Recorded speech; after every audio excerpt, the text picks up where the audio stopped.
Ny toy androany ilay etsika tompory la maison imo et déco etsy amin'ny galerie Pacom Andranomaina moa no anatanterahana ity etsika iray ampifondronana amin'ny toerandry ireo matianina momba ny trano, ny fampiangonan'ny trano ary ihany koa ireo entana kojakoja ilaina amin'ny ao an-tokantrano. Ny akon'izay ary.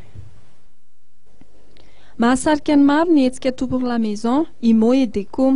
Tamin'ity andro faharoan'ny etsika izay karakarain'ny Point Pacom ity dia betsaka ireo fianakaviana ny tonga teto Andranomena. Hita eto avokoa mantsy ireo singa ilaina hakanton'ny tokantrano, manomboka amin'ny fanamboarana trano izany, fanaingoana ny anatiny sy ny ivelan'ny trano. Ny matianina amin'ireo sehatra voalaza teo ambon'ireo no mampiratsy sy manome tolotra miavaka ao anatin'ny tompory la maison imo et déco eto amin'ny galerie Pacom Andranomena. Anjonay zany ao anatin'ity etsika ity dia mana ohatran'ny hoe afaka hita daholo anatin'ny toerana iray ny rehetrarehetra momba ny construction sy ny décoration araka ny teneniko teo.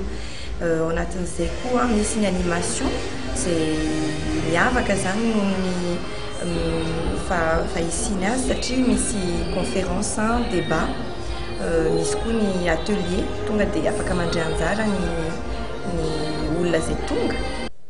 Androany manokana dia nisy ny famarotana tamin'ny vidiny mirary ireo fitaovana tokantrano efa niasa, saingy mbola manana kalitao tsara. Ankoatra ny varotra fampirantiana dia misy ihany koa ny atrikasa sy ny torohevitra samihafa manampy ny fianakaviana. Io folakandro io ohatra dia nisy ny fampianarana momba ny fandrindrana ny latabatra isakafoanana.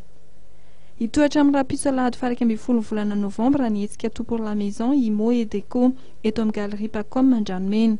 Ny galerie Point Pacom izay manome toky fa isatrany ny etsika izay tanterahan'izy ireo entina nomezana fahafaham-po ny mpanjifa sy hanampiana ny fianakaviana tsy ho sahirana amin'ny fikarohana ireo kojakoja samihafa ilain'ny ray aman-dreny sy ny zanaka. Ny volana desambra ohatra dia hisy ny etsika manokana ahafahan'ny fianakaviana hiatrika tsy misy tomika ny fetin'ny Noely sy ny faran'ny taona.